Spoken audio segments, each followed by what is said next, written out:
How to fix Google Docs Zoom problem. If you're having this problem, there might be various reasons behind it.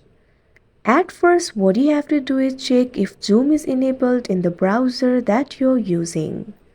If you're using the Google Chrome, you'll be able to see this icon over here. Click on it.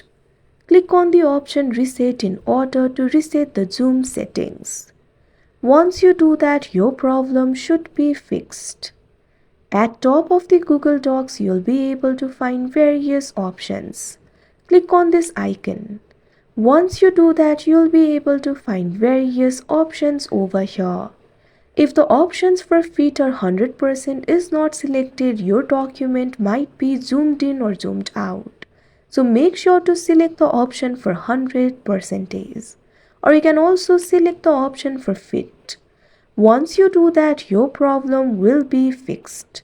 Like this, you can fix Google Docs Zoom problem. That's it for this video. Thank you for watching.